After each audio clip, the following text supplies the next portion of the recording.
unjust and unprovoked war against its neighbor Ukraine has roiled the global economy, erasing many of the development gains that we worked so hard together to achieve over the past 2 decades. But that doesn't change our shared goals and our commitment to seeing them through. It only makes it more urgent for us to take decisive action and take it together. That's why over the next 3 years, working in close cooperation with the United States Congress, we plan to commit $55 billion in Africa to advance the priorities we share and to support the Agenda 2063. That number represents a comprehensive commitment from the United States to invest in Africa's people, Africa's infrastructure, Africa's agriculture, Africa's health system, Africa's security, and more. In our view, our new shared vision statement lays out a forward-looking foundation for the 21st century partnership between Africa and the United States.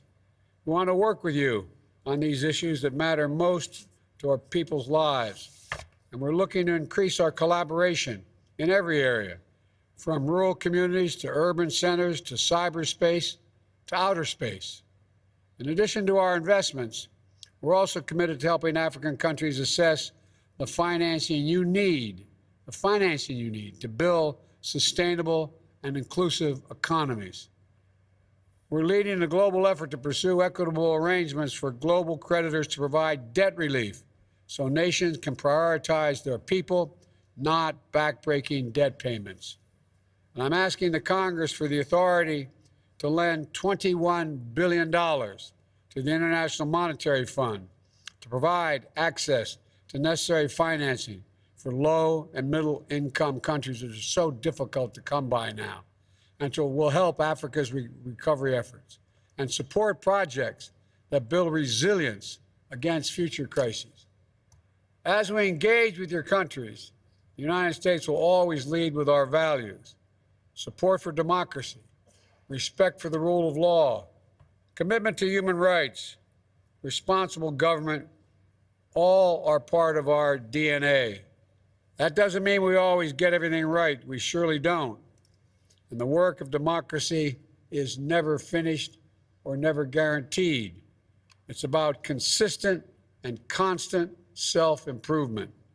But that's why democracy is the best tool we have to address the wide range of challenges we all face. And that belief is shared by Africans and Americans alike. For South Africa's world-changing triumph over apartheid, to Nigeria's not too young to run movement, empowering a new generation of changemakers, to the record voter turnout in Zambia, where young people demanded a better future, we see over and over again that our greatest power is our people. So one of the commitments I want to highlight today is the investment in countering democratic backsliding through our new African Democratic and Political Transition Initiative. Collaborating closely with African governments, regional institutions, and civil society, my administration will work with the United States Congress to invest $75 million to strengthen transparent, accountable governance facilities, facilitate voter registration, support constitutional reform, and more. We'll also work to support and strengthen security benefits that flow from good governance, including with the new 21st Century Partnership for African Security. Through this 3-year, $100 million pilot program, the Department of Defense will work with our African partners to boost reforms that build their security capacity. Now, as every leader here understands, the real measure of success is not in announcements, but it's in the follow-through. That's why I've asked one of our great diplomats, a man with deep respect for Africa and long experience working with the governments across the continent, to oversee implementation coming out of this summit, Ambassador Johnny Carson. Many of you already know him personally. You certainly know his skill and his reputation. So you know that he's going to make sure we translate our commitments on paper into progress that people can see in their daily lives. And on Tuesday, I also directed the establishment of the President's Advisory Council on African Diaspora Engagement in the United States, so we can tap the enormous strength of the diaspora communities here in the United States and make sure their insight and experiences are reflected in our work. And finally, I'm grateful that all of you made the journey to Washington for this summit, and I'm eager to visit your continent. As I told some of you, you invited me to your countries. I said, be careful what you wish for, because I may show up. The poor relatives always show up. The wealthy ones never show up. The poor come and they eat your food, stay longer than they should. Well, I'm looking forward to seeing many of you in your home countries. I also directed the establishment of the President Advisory Council, as I said, on the diaspora. We'll get input from them. And finally, I'm grateful that all of you made the journey, as I said. And I know it's been long, and I know when you arrive here in the middle of the night and then start off a couple hours later with meetings, it's a long haul. Vice President Harris is also planning to visit, as is my wife, Jill. Secretary Blinken's on his way, Secretary of Defense Austin, Secretary of Treasury Yellen, Secretary of Commerce Raimundo, the USAID Administrator Power, and our Ambassador to the United Nations, Linda Thomas Greenfield. Promise you'll send them back. Promise you'll send them back. I need them. They all want to go, but I'm worried they won't come home. But I'm all kidding aside. We're all going to be seeing you, and you're going to see a lot of us, because we're deadly earnest and serious about this endeavor. And you're going to see us deliver our commitments, all of our commitments. Now, we've crafted this summit and this agenda in close cooperation with the African Union and focus on African priorities. The United States fully supports the blueprint you laid out in Agenda 2063 to build an integrated, quote, integrated, prosperous, and peaceful Africa that is driven by the African people, centered in inclusive and sustainable development, and where Africa is an indispensable global partner. I'm eager to hear from all of you. How can the United States deepen our partnerships with you and better work with African nations in the AU to fulfill the aspirations of Agenda 2063? I want to thank you all again. And I'm now going to turn it over to Secretary of State Blinken to facilitate our discussion. Again, thank you so much for being here. Appreciate it.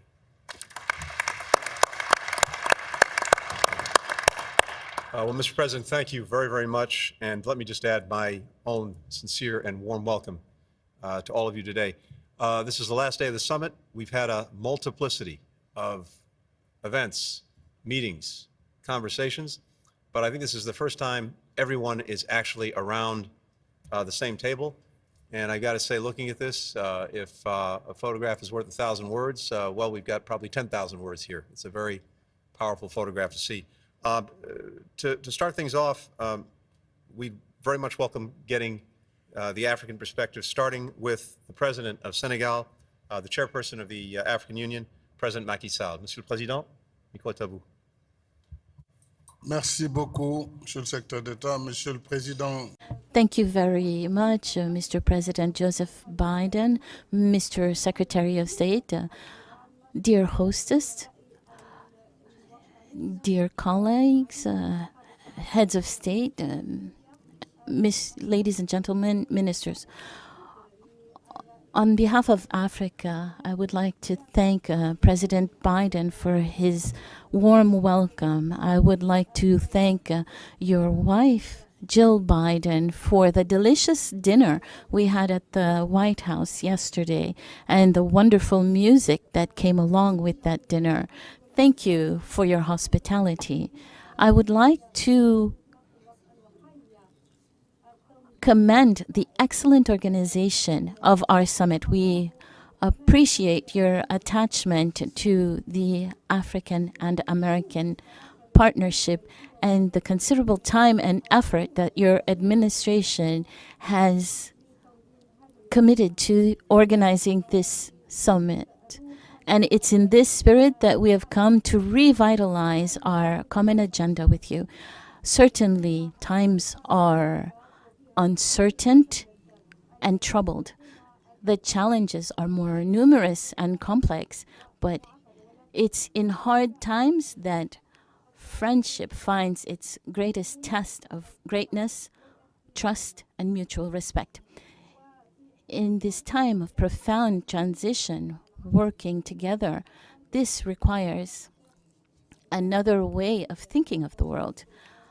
By working as conscious partners in a world of unequal development in respect of common values and their differences.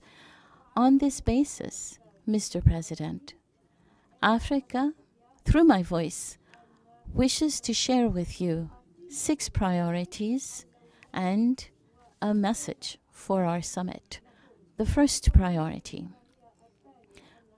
peace, security, and the fight against terrorism in Africa. We wish for the fight against terrorism to be a part, an integral part of the world struggle against this blight, to contribute to international security and peace. Mr. President, we expect a strong commitment on this vital priority and support from the United States so that the UN Security Council places the fight against terrorism in Africa in the framework of the collective security mechanism that is in the UN Charter. Second priority. Before speaking about the second priority, on behalf of all the colleagues, I would like to commend President Biden on the intention to place Africa as a permanent representation in the G20. We need to applaud that initiative. For our participation in the G20 as a permanent member, and also integrating the continent as a permanent member at the Security Council.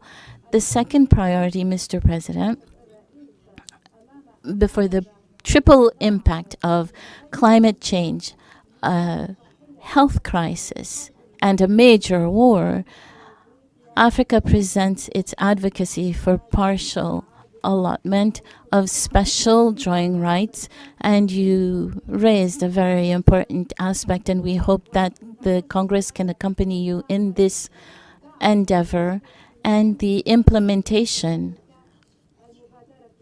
in the G20 on debt relief after these different shocks throughout the world, including in developed countries. Thousands of people are no longer able to bear the cost of living and fall into extreme poverty.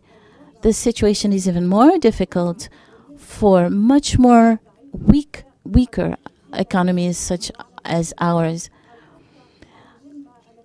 The massive efforts put forth by developed countries through businesses, we put in place economic and social resilience measures which are limited because the crisis is so serious.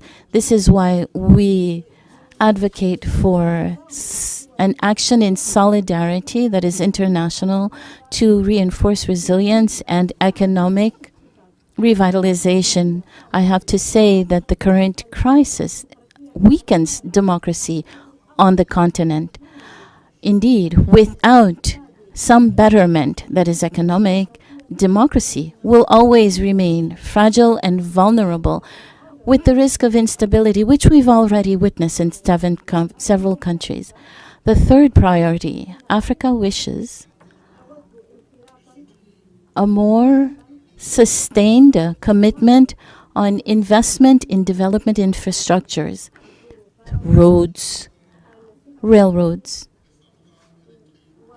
electric plants, digital infrastructure. Yesterday we saw and we listened with great interest during the business forum your statement that Africa is the last great work site of the world with projects to develop infrastructures in Africa.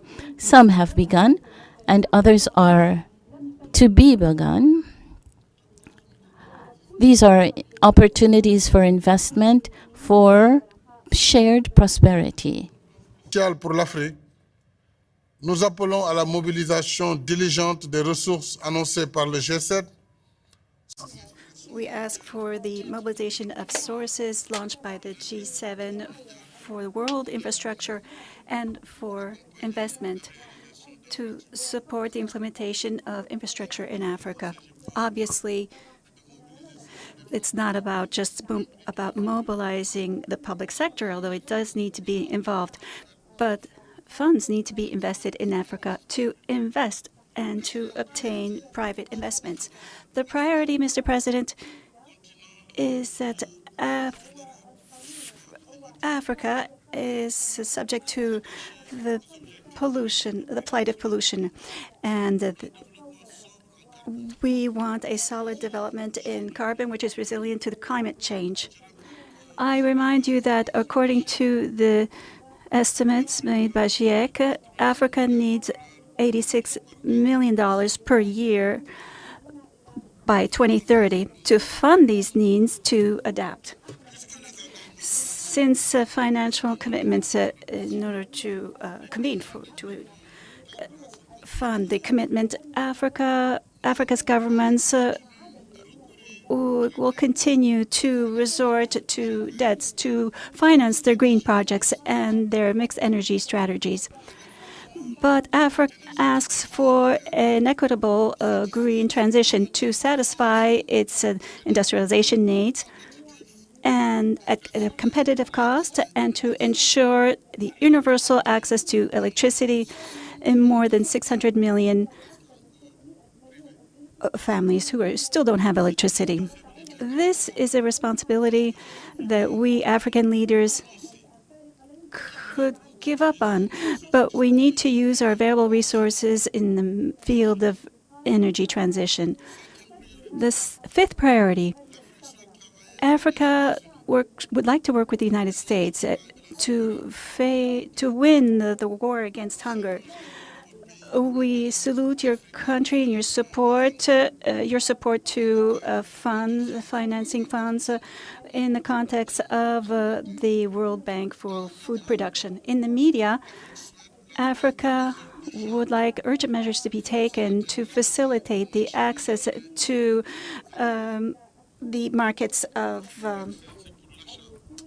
fertilizers. In the long term, we want to work with the United States, above all, to improve production in Africa, including by making massive investments in the diversification of the value chains and infrastructure. The joint statement on food security, which will be released at the end of the summit, is a good action plan in order to fulfill this goal. With the lessons that we learned from the crises, the time is right to take vigorous action in the field of agriculture and food security. Mr. President, I propose that our summit launch a presidential initiative at your level on agriculture in Africa.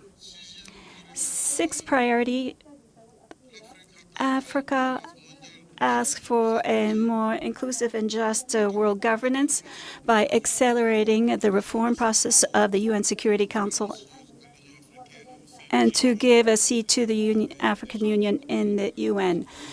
And thank you for this. We have gotten the response that we wanted from you. Thank you.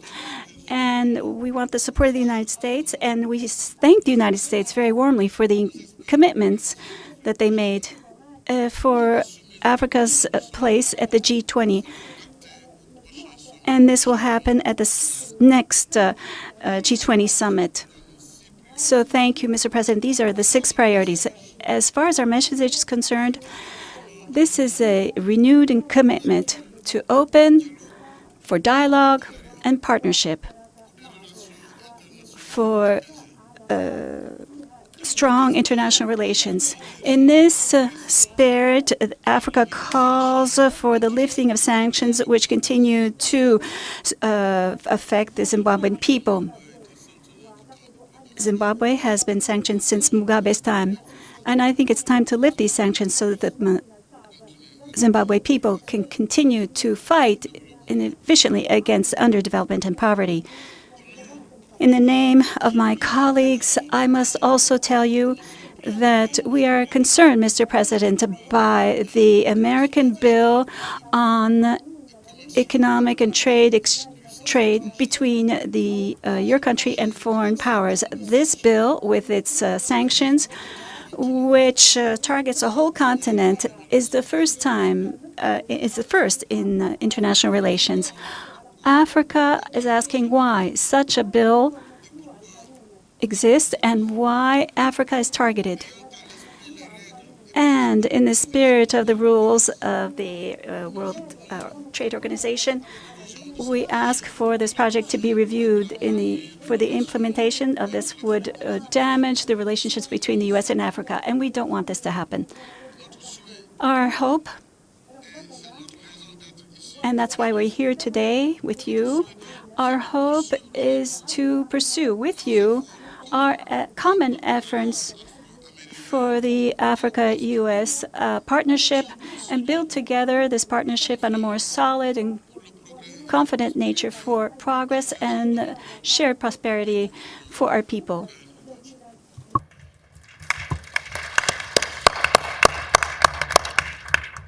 Merci beaucoup, Monsieur le Président. Thank you, Mr. President. To the chairperson of the African Union Commission, Chairperson Moussa Faki Mohamed. Merci, Monsieur le Secrétaire d'État, Excellences. Thank you, Mr. Secretary of State, Your Excellency, Mr. President. We salute the President of the Senegal, Macky Sall. And facilities offered for the success of this summit. Notre rencontre d'aujourd'hui. Our meeting today is historical for many reasons.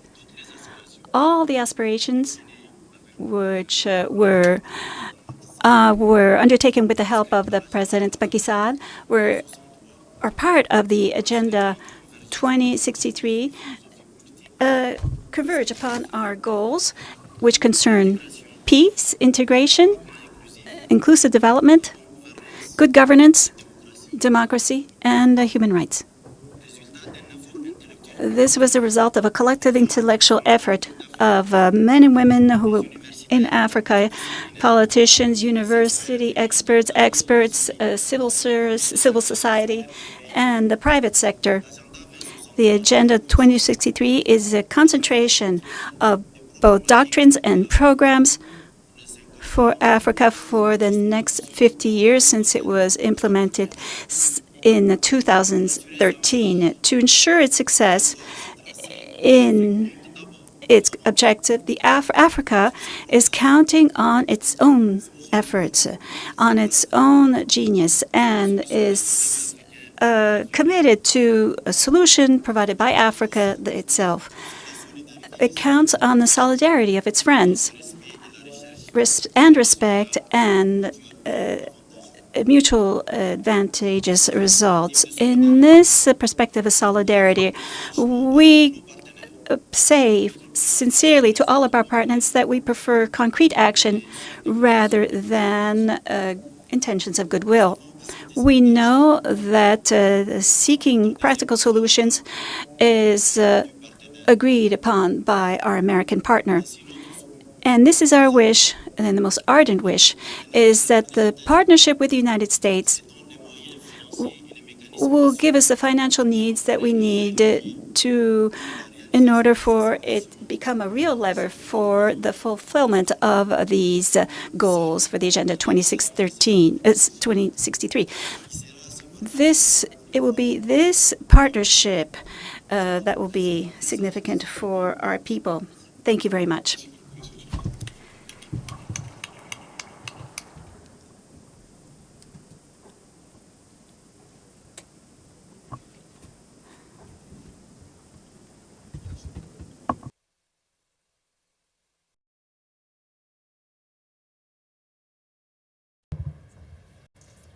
I think we will now ask our colleagues from the media to leave the room. Thank you very much.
Ready, open.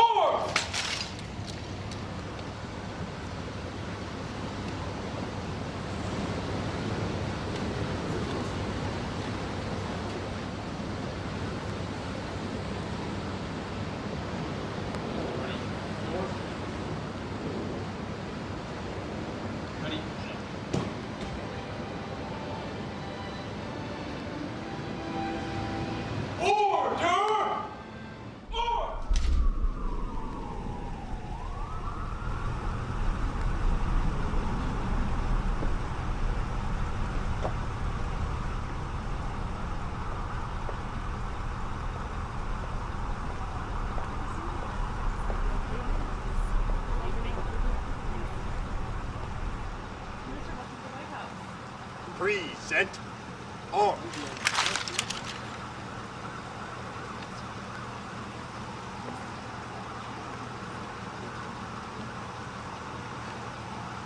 Pretty close. Hello, how are you? Okay, good. Right this way, sir. Now you too.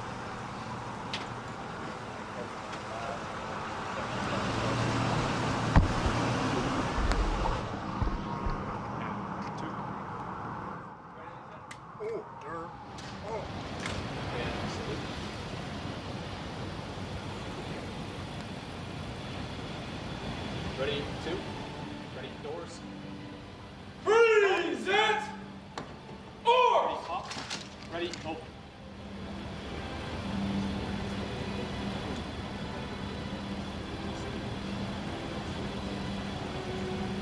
Ready, close. Ready, shut.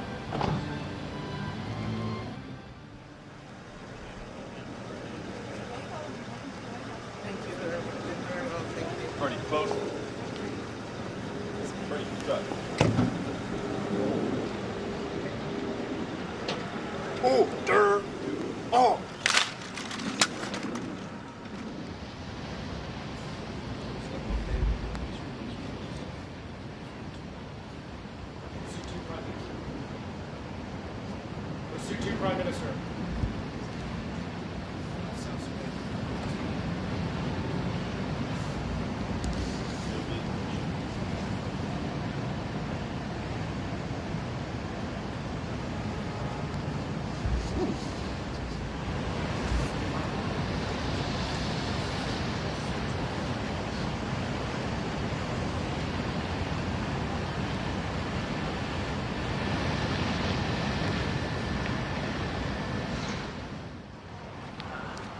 can stand over here, sir.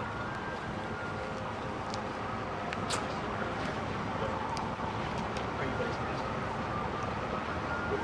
Oh, good.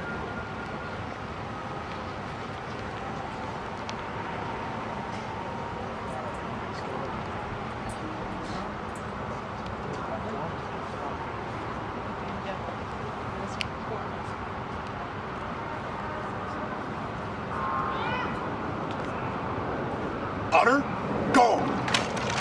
Attention! Can't be a 10.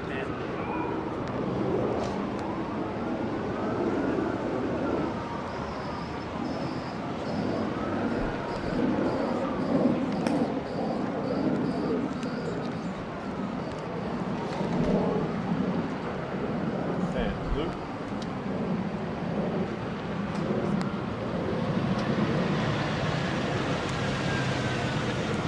Ready, 2. Ready, doors. Ready, pop. Present! All!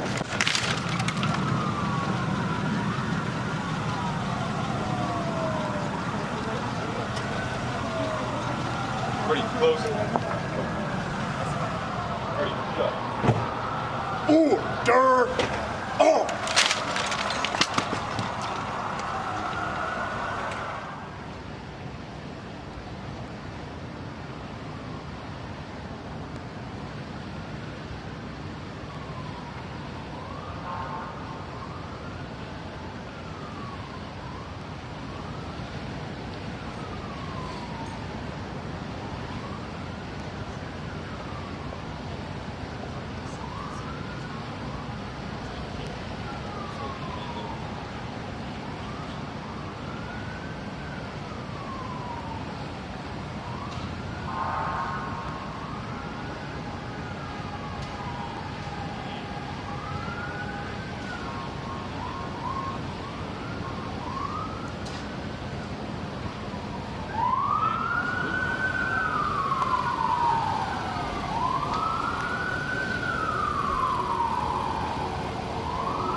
Ready, 2.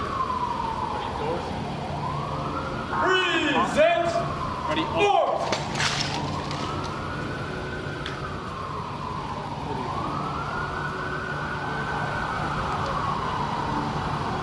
Ready, shut. Ready, close.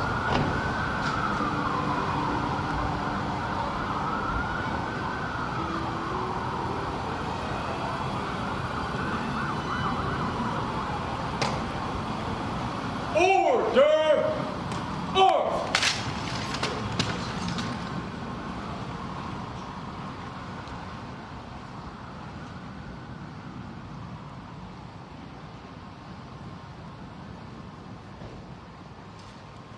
Foreign Minister, South Sudan.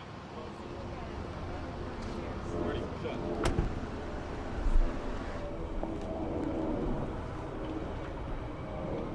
Order! All!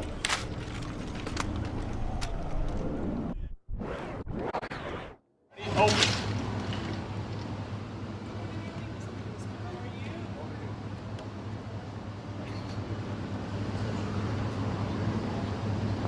Ready, close. Ready, shut.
Ready, open.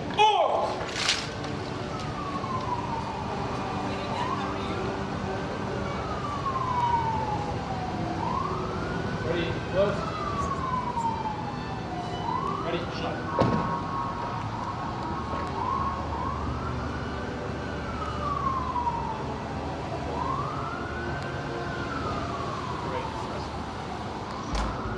Order!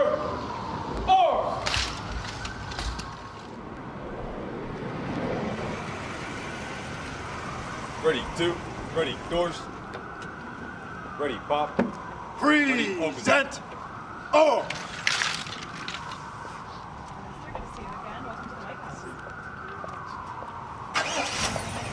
Ready, close. Ready, shut. Right this way,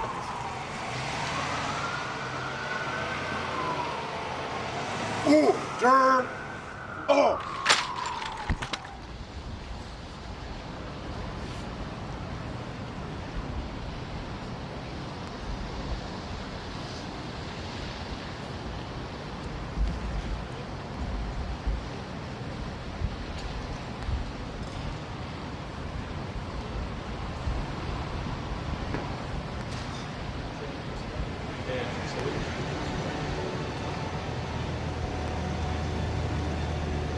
Ready, two. Ready. Ready, doors. Present! Ready.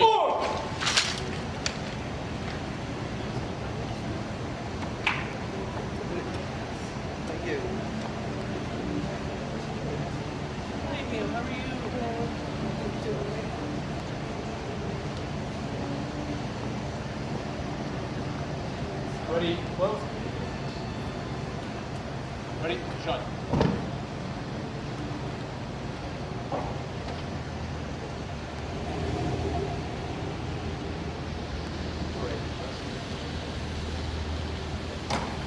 Order! Oh!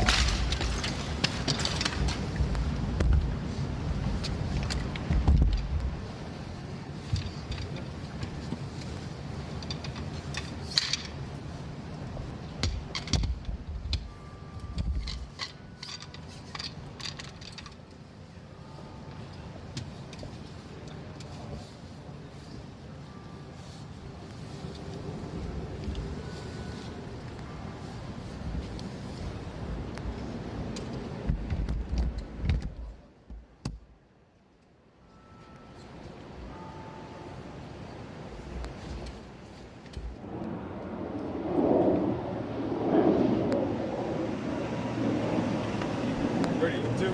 Ready, doors. Ready, pop. Ready, open. Present! Oh!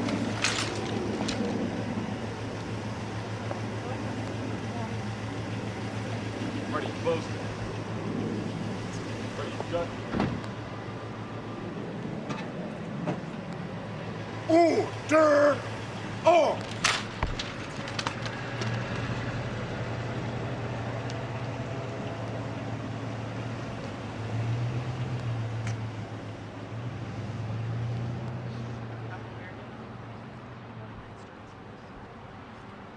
Ceremonial at ease.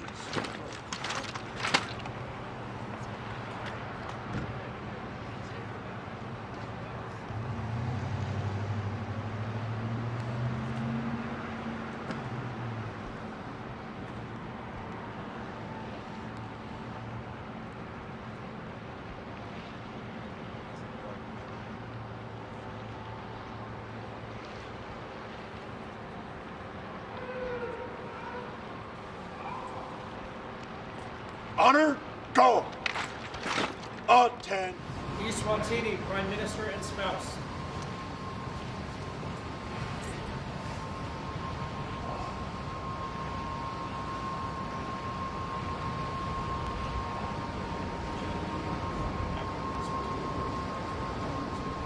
Honor, guard. Attention.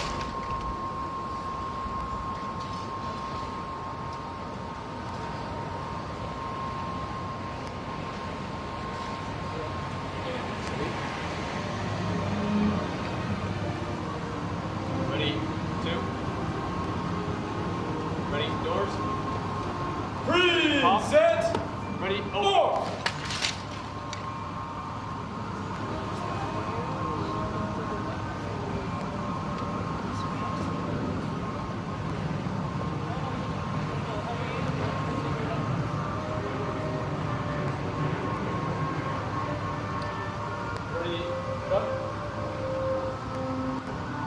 Ready, close.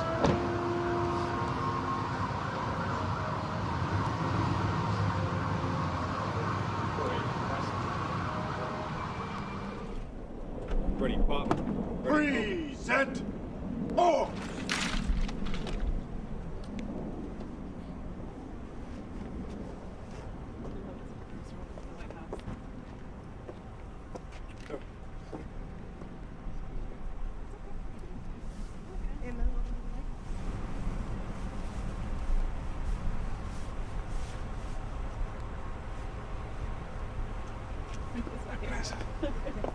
Ready, close. Ready, shut. Order. Oh!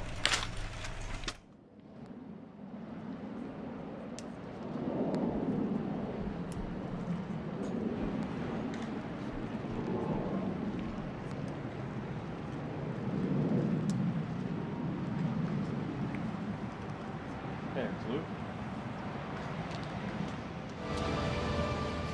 Ready, two. Ready, doors. Ready, present. Ready, open. Or. Hello, how are you? Very good. Ready, close. Ready, close. Ready, pop. Ready. Present. Oh!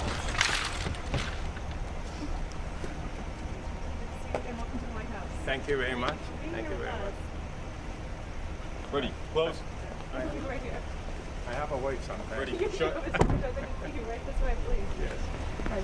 Thank you. Thank you very much. Order.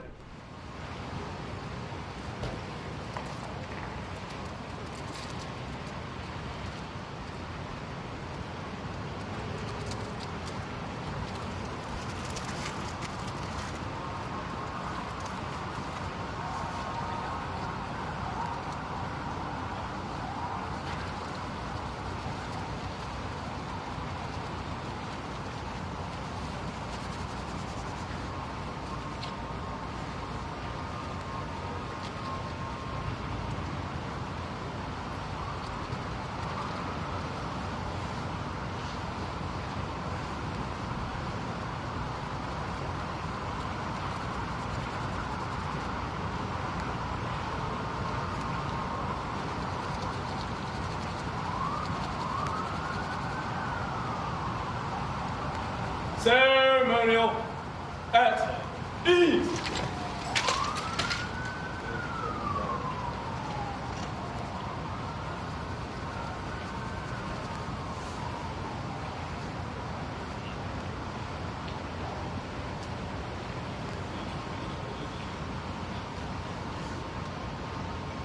President of Chad. Honor guard. Attention!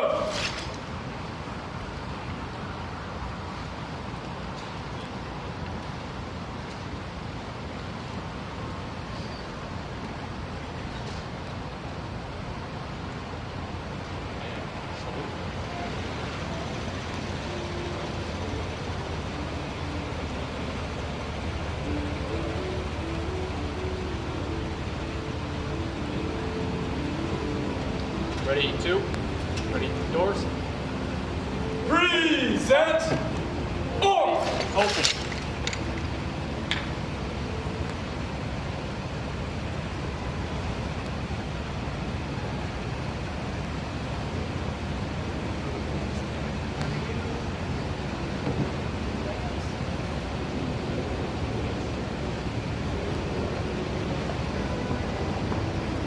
Ready, close. Ready, shut.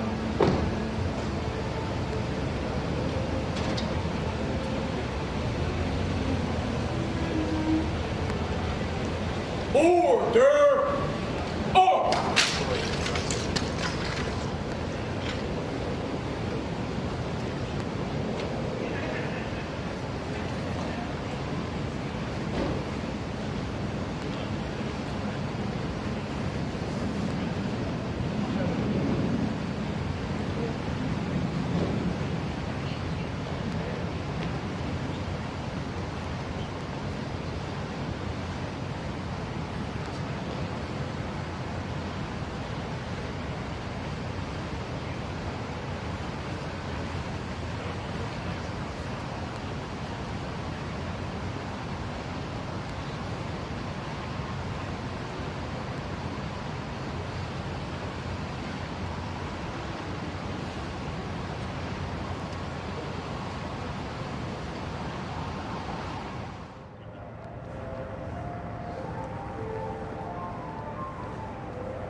Ready, 2. Ready, doors. Ready, pop. Ready, open. Present. Oh!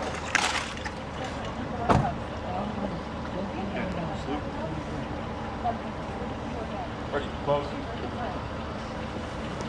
Ready, shut.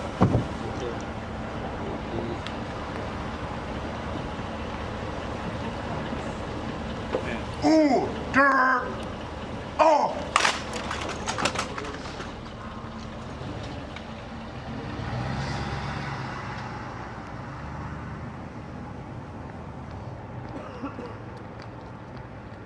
Ceremonial at ease.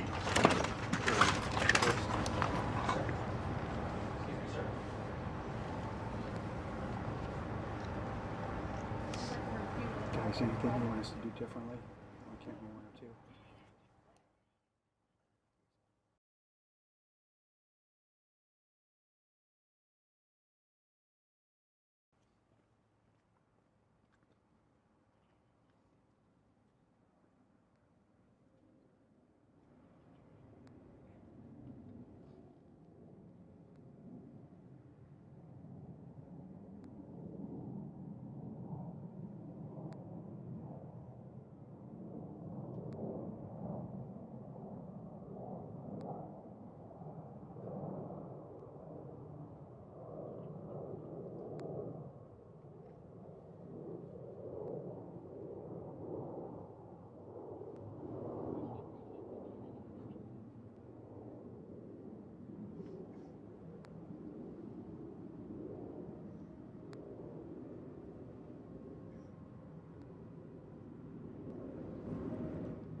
Honor guard. Attention. Ceremonial at ease.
Tanzania. Armed.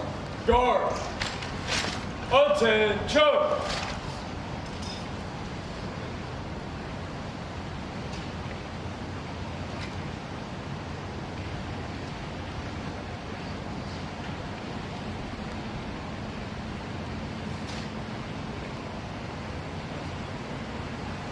Salute.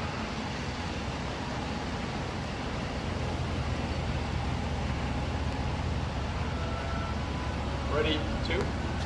Ready, doors. Ready, Present. ready, open. Or.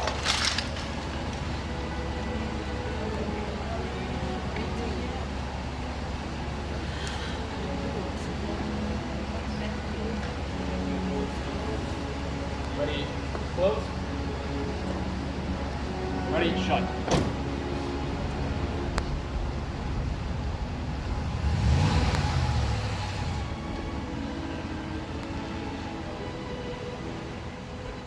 Ready, pop. Ready, open. Present. All.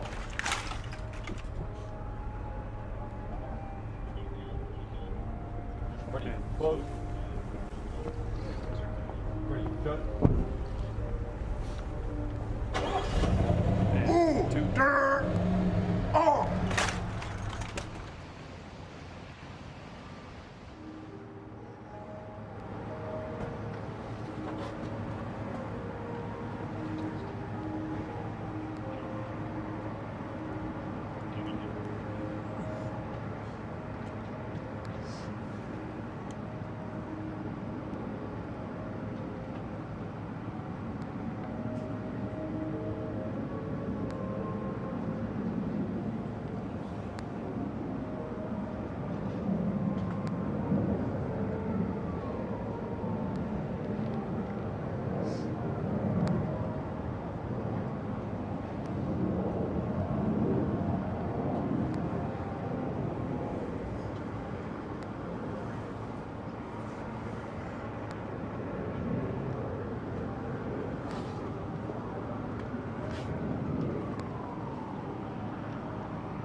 Prime Minister, Algeria.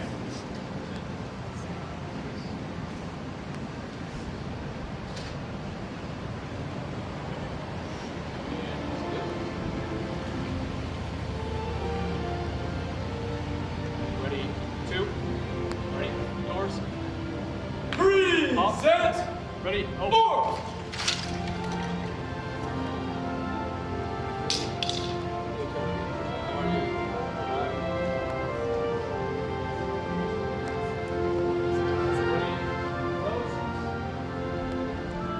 Ready, shut. Ready, two. Ready, doors. Ready, pop. Ready, open. Present. All.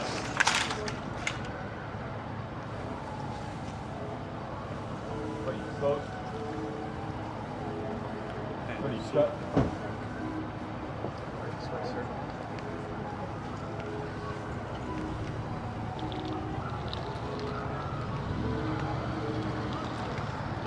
Order! Off!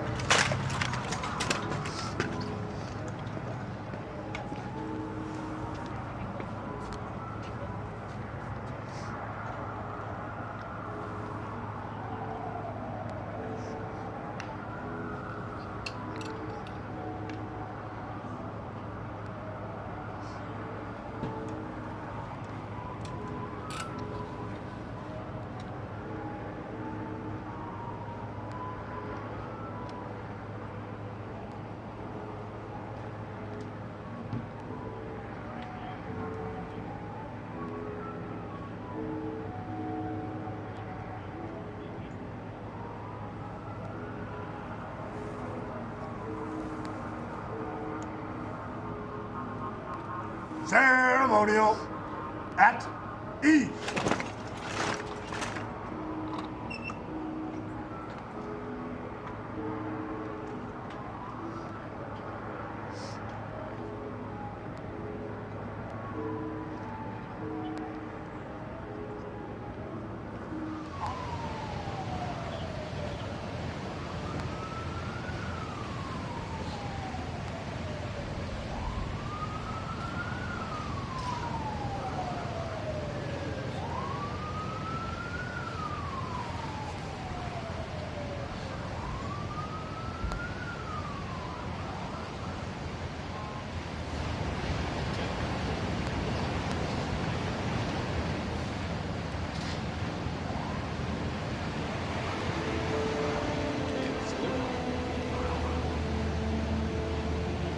Ready, two. Ready, doors. Present! Ready, open. Off!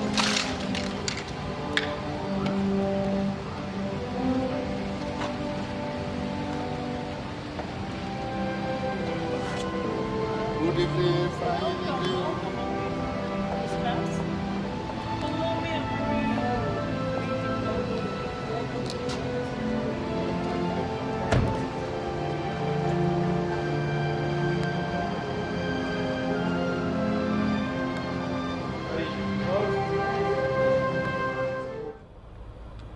Ready, spot. Ready, open. Present! Off!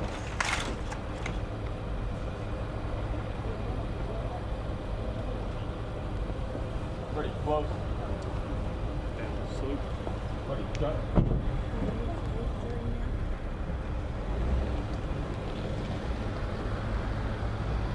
Order! Two. Off!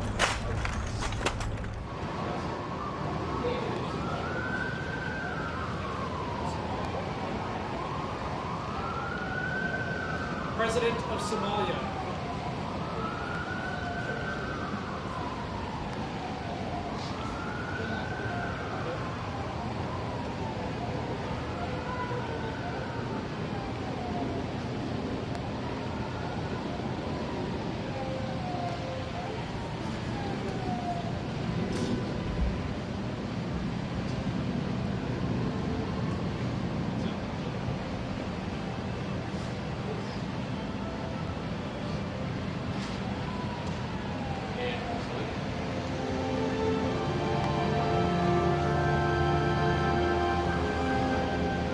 Ready, two. Ready, doors. Present! Ready, Off!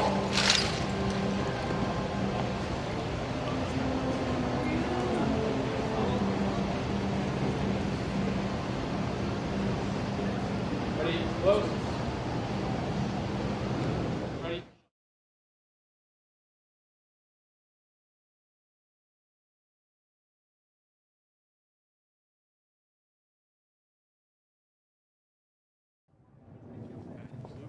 Ready, close.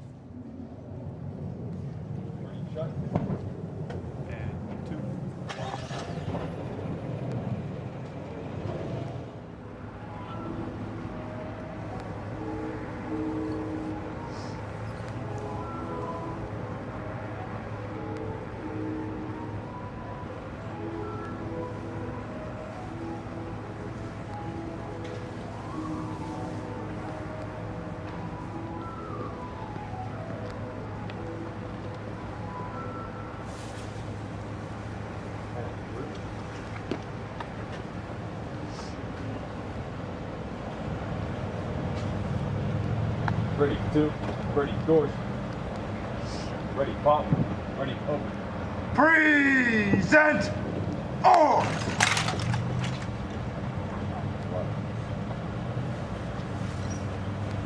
Ready, close. Ready, shut.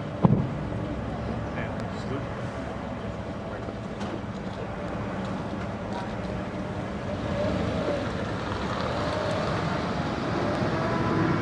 Order all.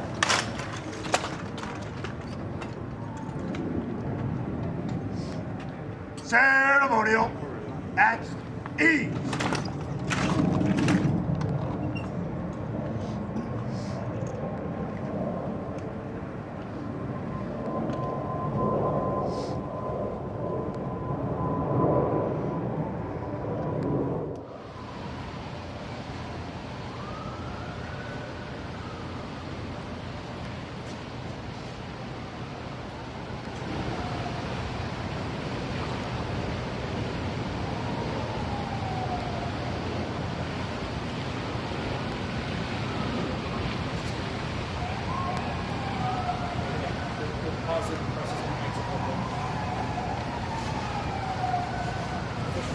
Ceremonial at ease.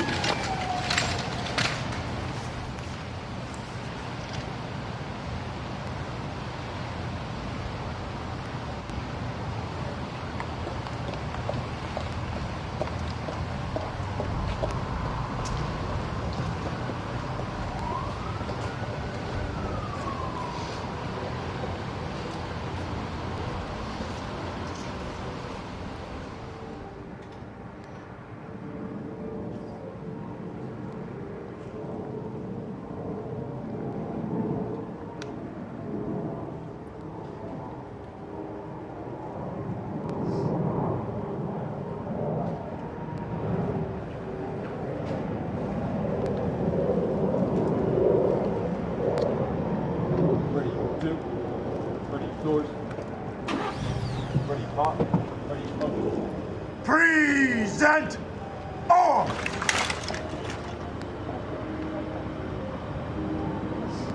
And sleep. Ready, close. Ready, shut.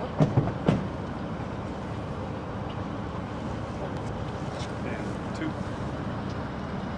Order all.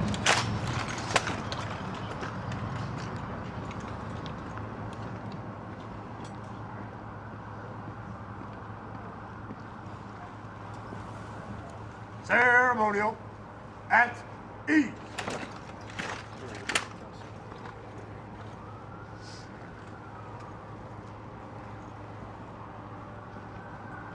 Honor, go. Attention.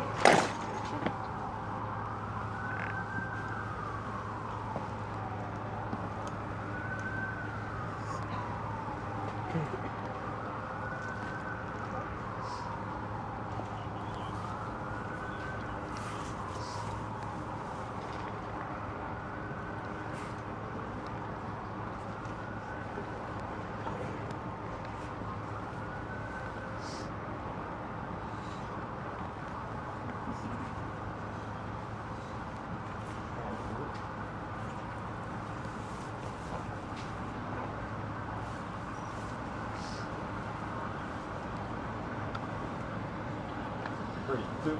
Ready, doors. Ready, pop. Ready, open. Present all.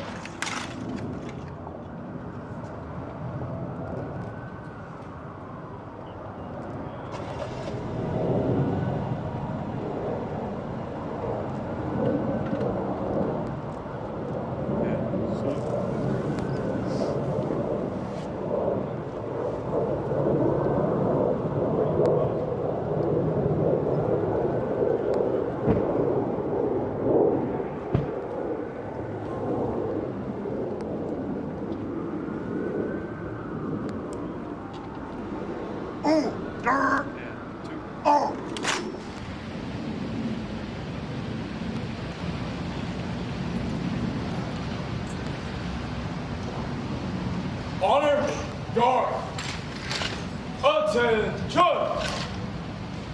Botswana President and First Lady.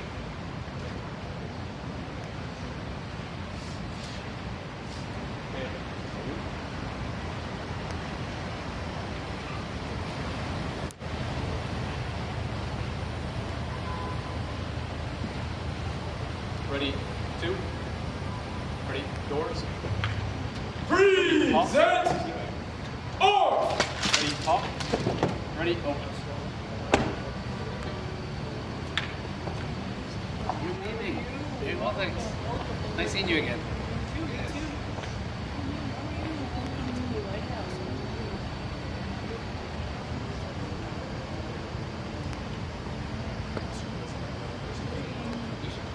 Ready, close. Ready, shut.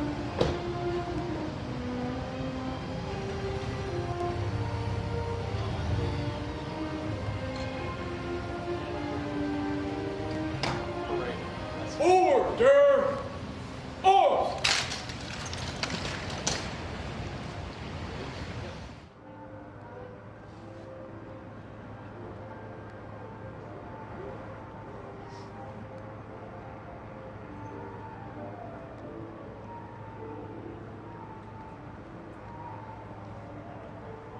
Order, go. Attention.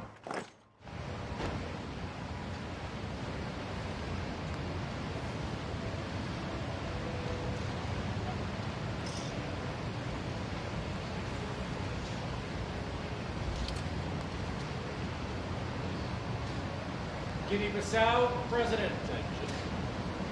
And salute.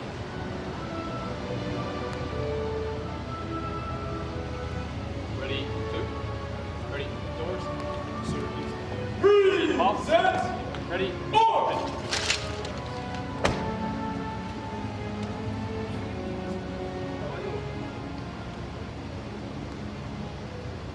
ready, close. Ready, shut.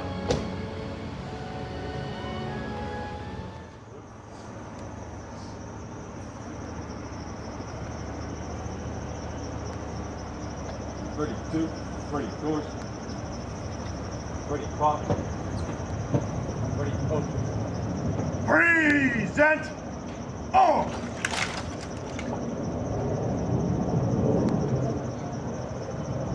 Ready, close. Ready, shut. And salute.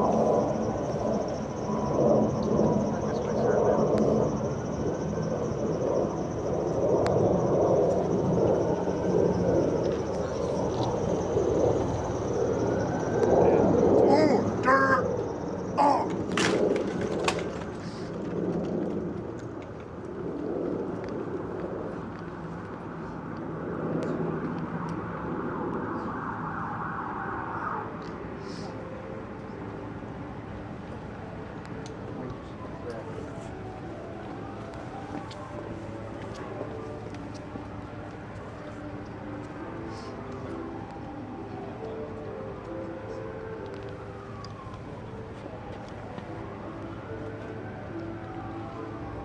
Ceremonial at ease.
John.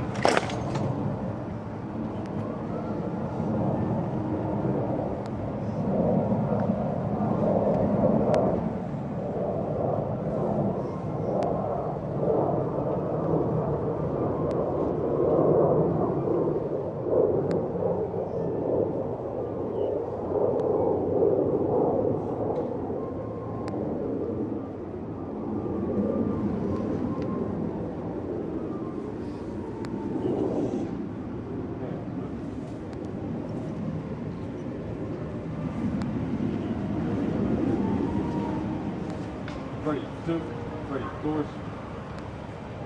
Ready, pop, ready, open. Present all. Ready, close.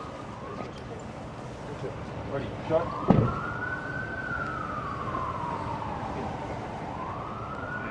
Order all.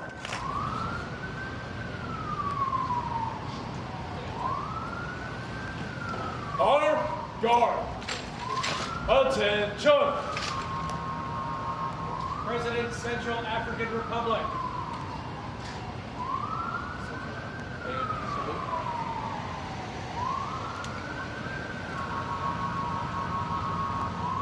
Ready, two.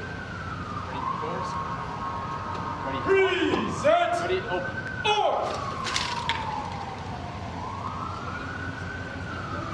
Fine, fine.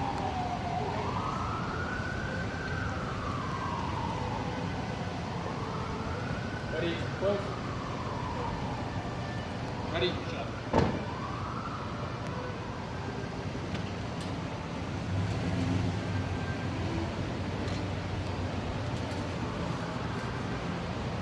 Order. Arms.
President of Rwanda.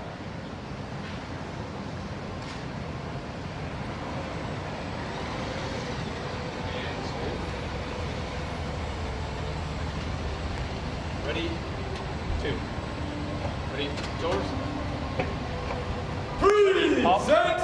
Ready, open. Arms.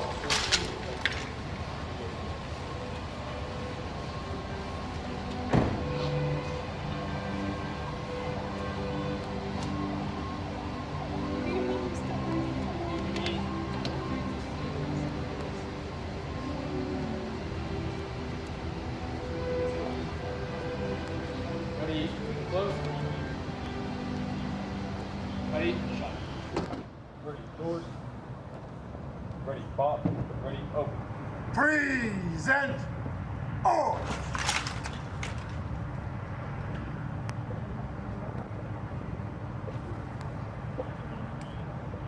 Ready, close.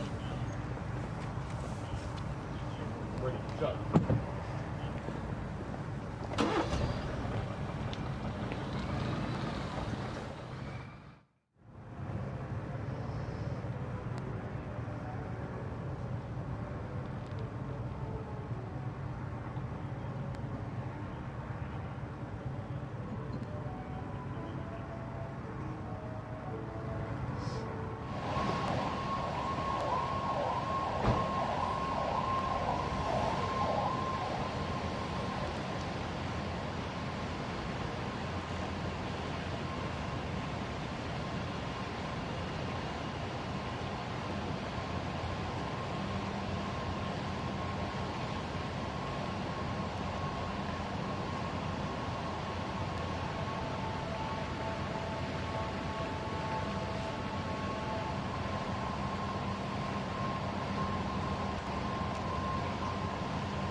President of the Republic of Congo. Ready, two.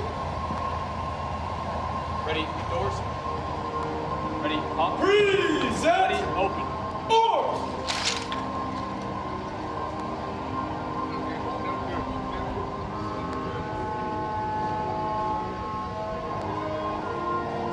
Ready, close. Ready, shut. Ready, two. Ready, doors. Ready, pop. Ready, open. Present. Arms.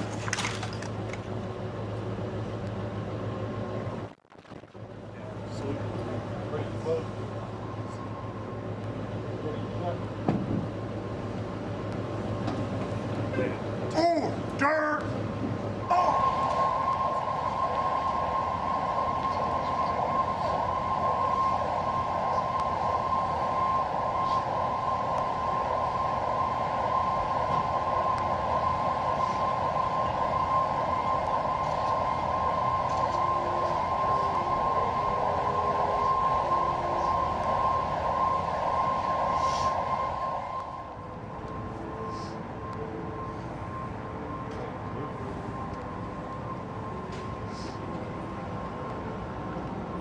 Ready, two. Ready, doors. Ready, pop. Ready, open. Present. Arms.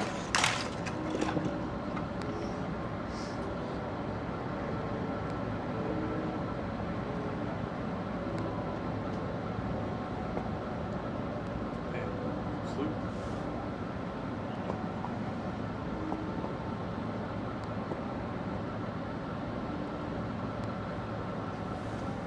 Ready, close.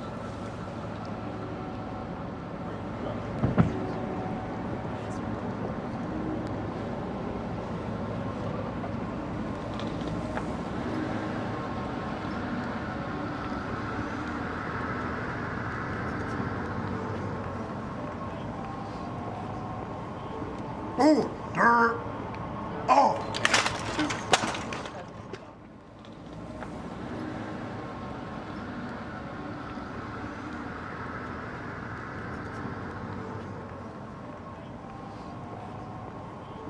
Order. Off.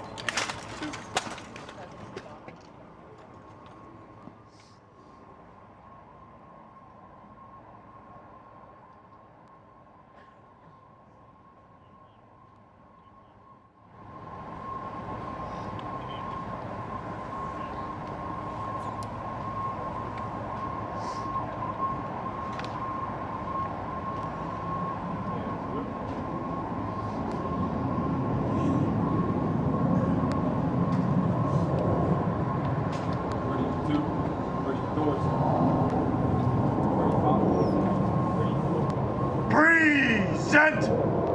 Off.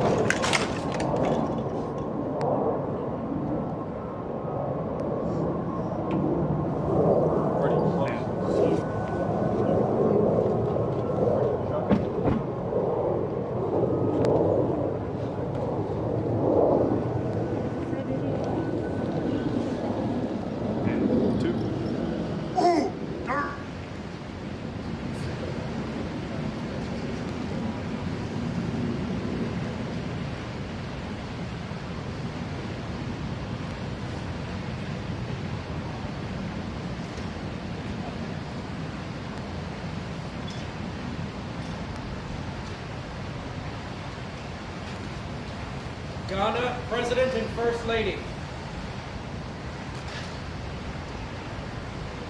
Okay, salute.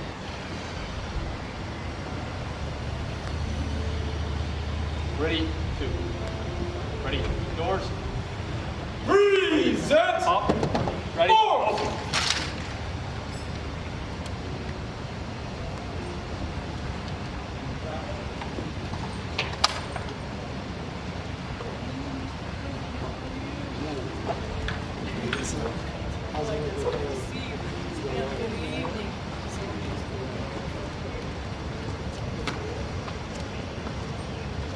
Ready, close.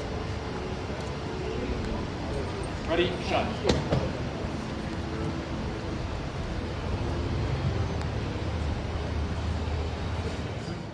Ready, doors.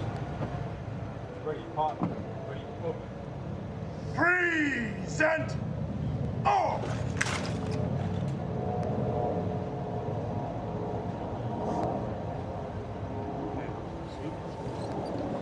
Ready, close. Ready, shut. Order. Off.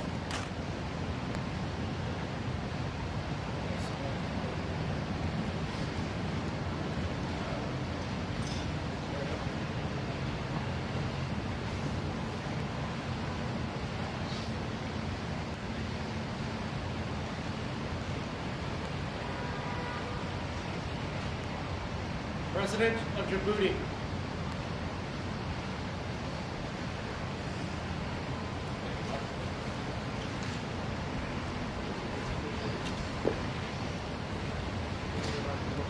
And salute.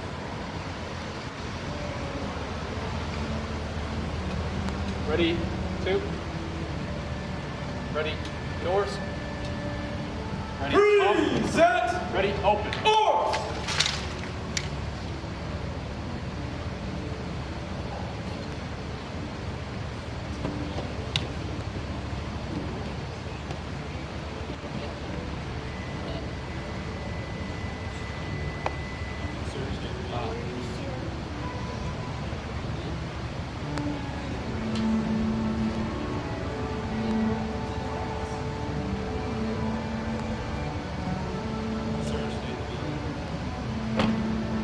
Ready, close. Ready, shut.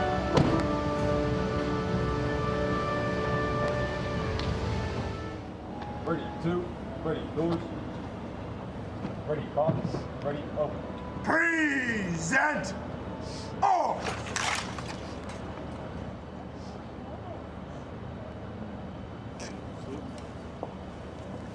Ready, close. Ready, shut. Order.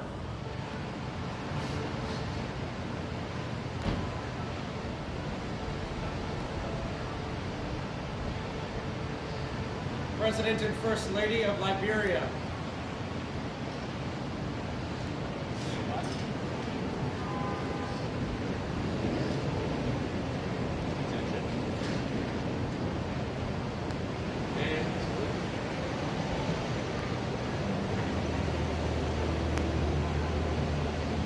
Ready, two. Ready, doors. Present. Ready, Arms.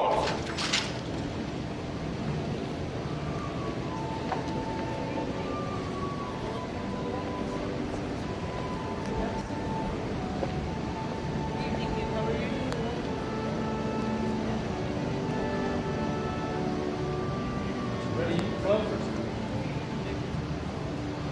Ready, shut.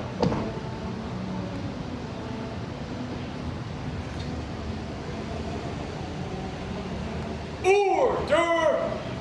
Arms.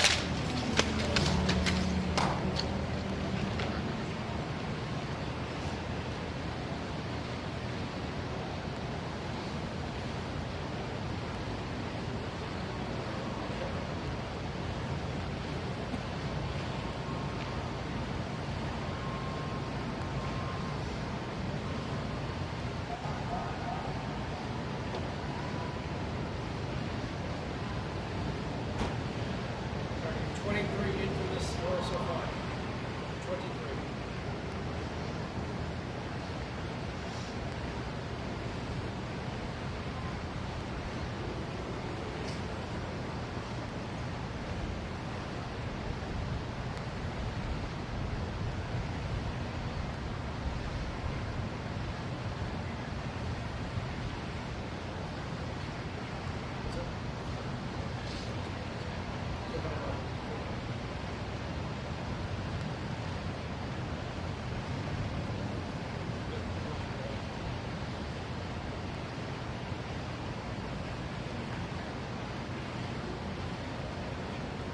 Photographers are moving out.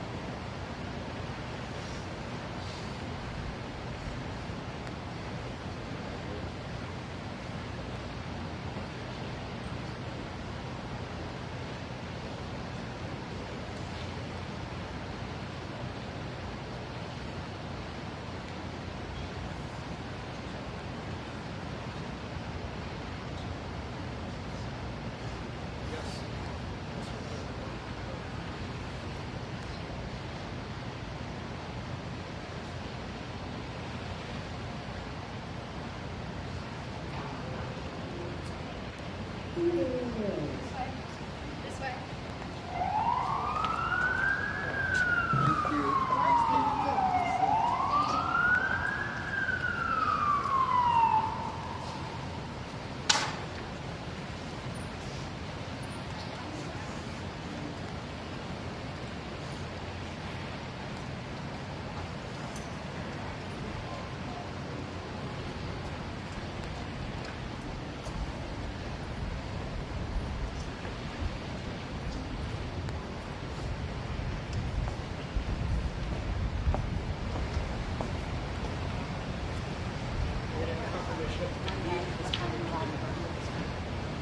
Ceremonial at ease.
Honor, God. Attention. Ceremonial at ease.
guard.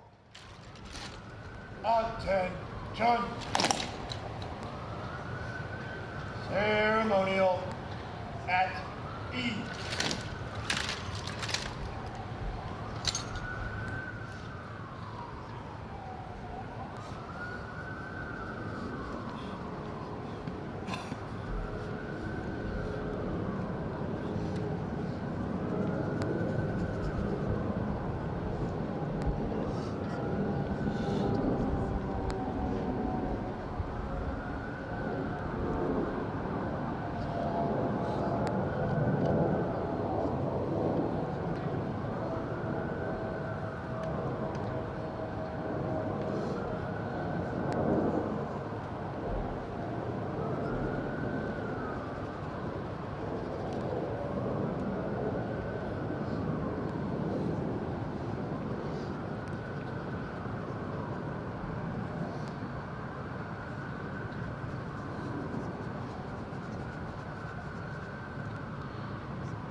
Attention!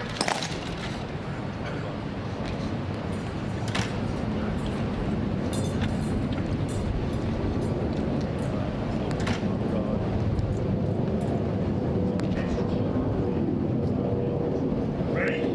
Base!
Your Excellencies, please take your seats.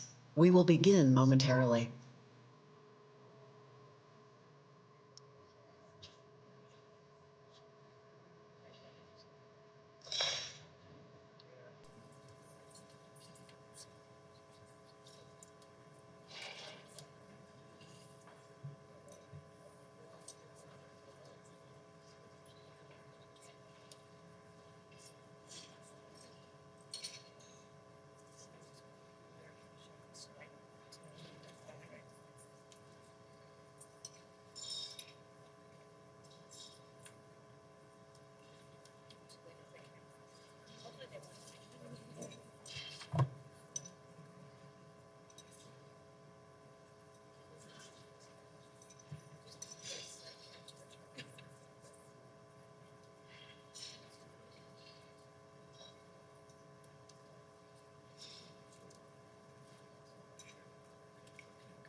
Your Excellencies, the Vice President of the United States.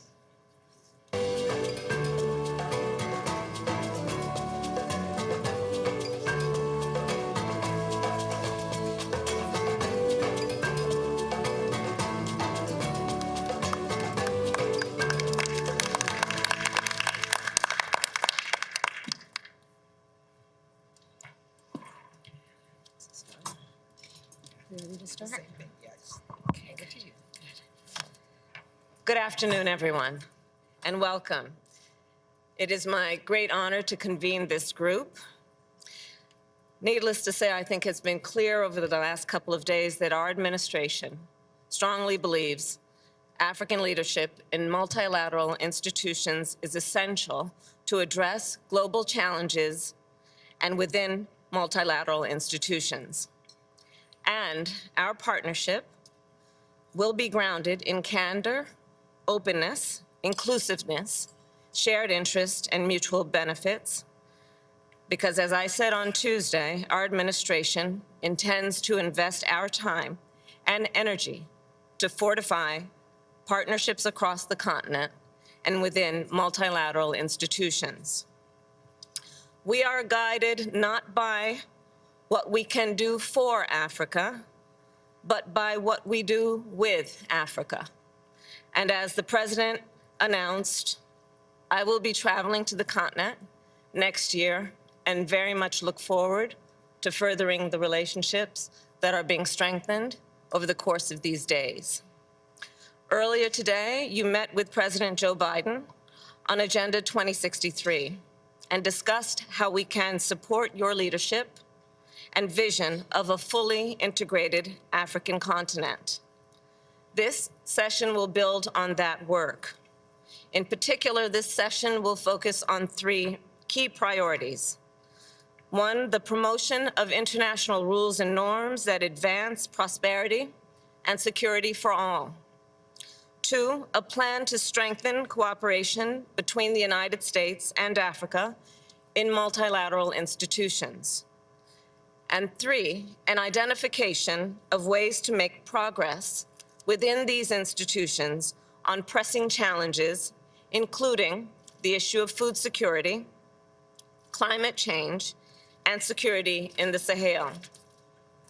I am grateful for the opportunity to hear directly from each of you so we can build on areas of alignment and identify a plan of action through which we can jointly manage global and regional issues. Regarding international organizations and initiatives, specifically the UN Security Council and the G20, African countries should be represented through permanent seats at the table. The United States joins African nations to seek consensus on a significant expansion of the UN Security Council to include new permanent seats for countries in Africa, Latin America, and the Caribbean. As President Joe Biden announced earlier today, our administration will also seek full membership for the African Union in the G20. And we look forward to working with the AU, the Indian G20 presidency, and other G20 members toward that end. Our cooperation in multilateral institutions is vital for so many reasons, including that these are the institutions where we come together to uphold rules and norms. We gather at a time when many of these international rules and norms are under threat. For example, sovereignty and territorial integrity, unimpeded commerce, and the peaceful resolution of disputes. Let us remember, these rules and norms exist for a reason. They advance security, stability, and prosperity around the world. They protect lives and livelihoods. And when they are violated, the effects are felt globally. For example, Russia's brutal war in Ukraine has led to disruptions to food and energy supplies that affect all of our economies. In light of this, we must all recommit to the rules and norms in the founding documents of the UN and the AU. We must defend them, promote them, and build on them. Regarding the United Nations specifically, the Biden-Harris administration has worked and will continue to work to restore and strengthen America's participation in the UN.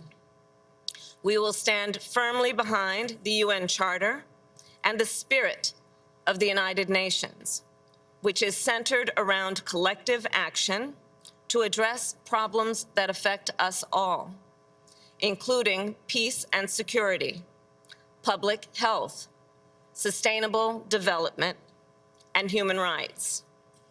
At the same time, we have heard from many of you who have concerns about the ability of the United Nations to fulfill its mission.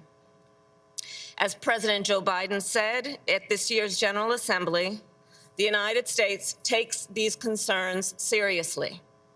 We commit to a more inclusive, effective, and credible Security Council, which includes promoting responsible behavior by all Security Council members, such as refraining from the use of the veto, except in rare and extraordinary circumstances.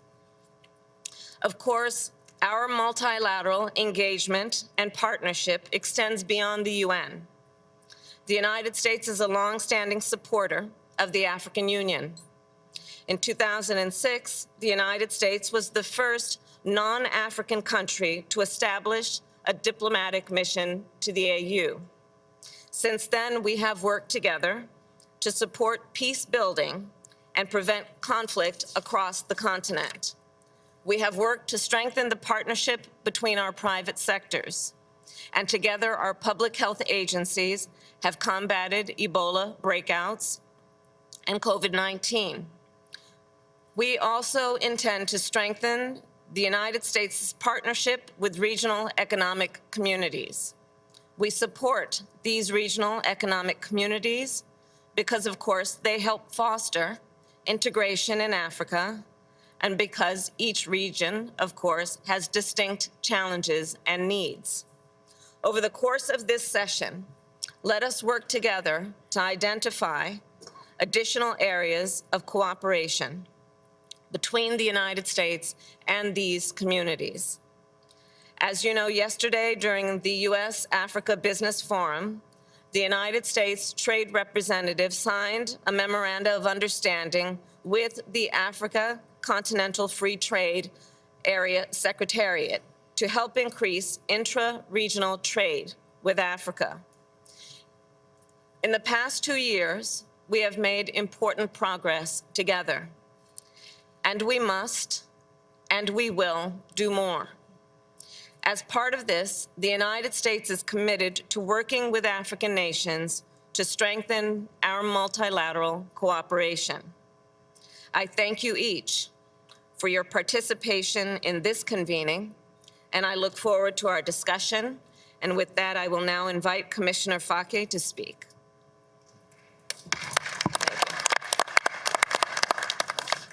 Excellence, Madame Kamala Harris, vice-présidente des États-Unis d'Amérique.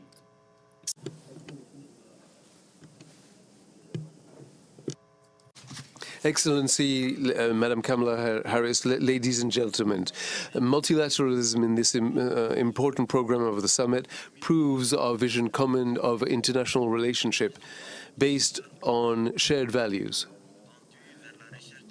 aiming at finding solutions to the numerous global challenges. This challenge is all the more important that the African Union, since it was born 20 years ago, has articulated all of its diplomacy on multilateralism.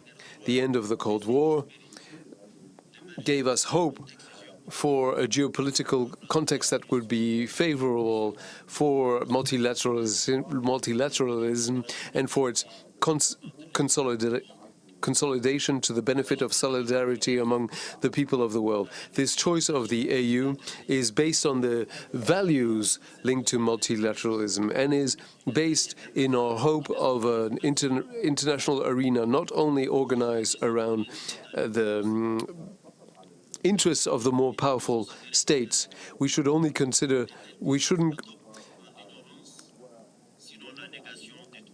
we should not negate the role of other states that are not as powerful, the recognition of the others, the interests of others, the values of others, the dignity of others are fundamental.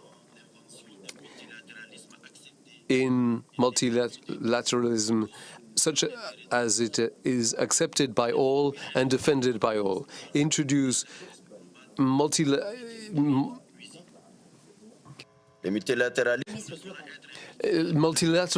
should be a multilateralism based on alliances, based on solidarity, and Africa is acting along those lines, and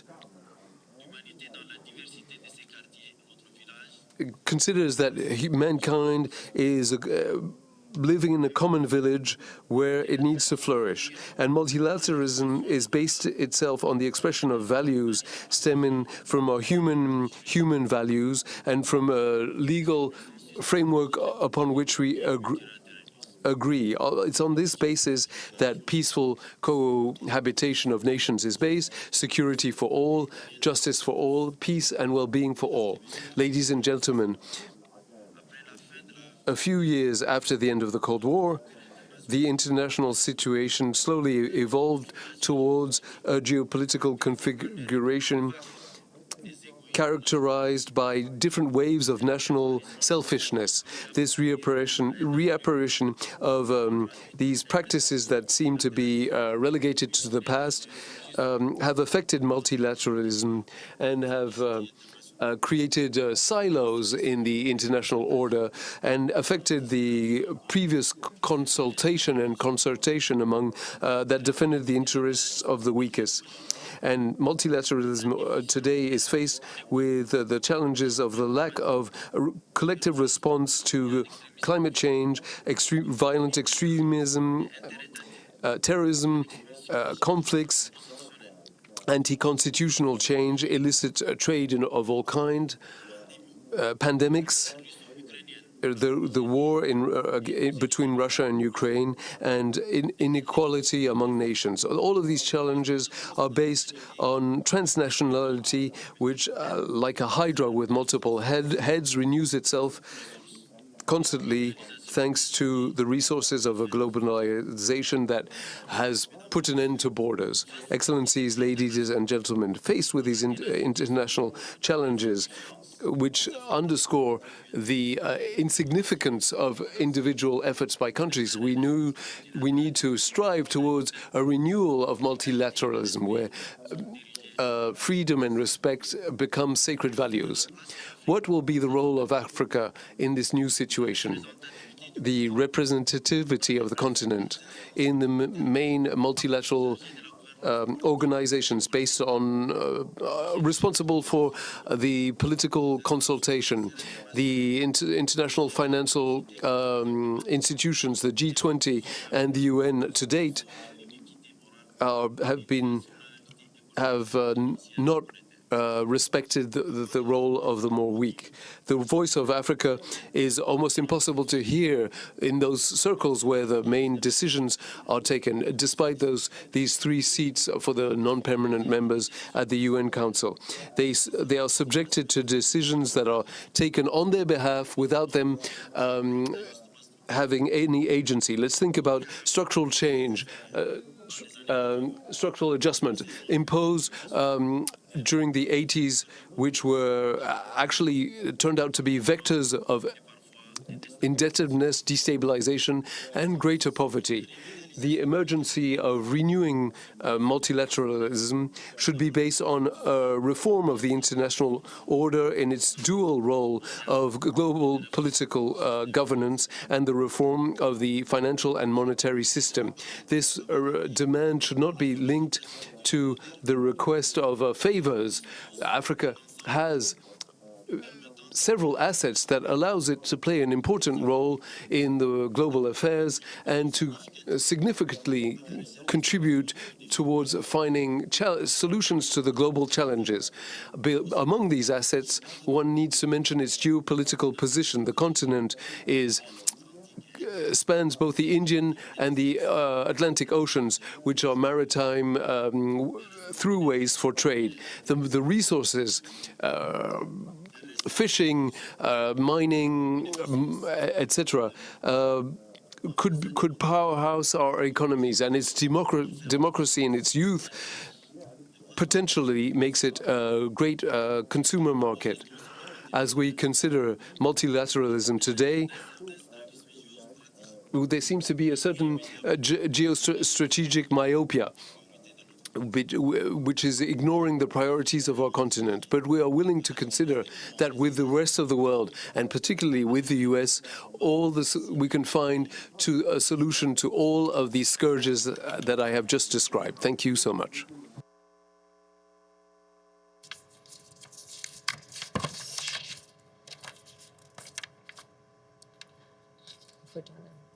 With that, I invite the members of the press to have a good afternoon, and we will now proceed with the rest of our meeting.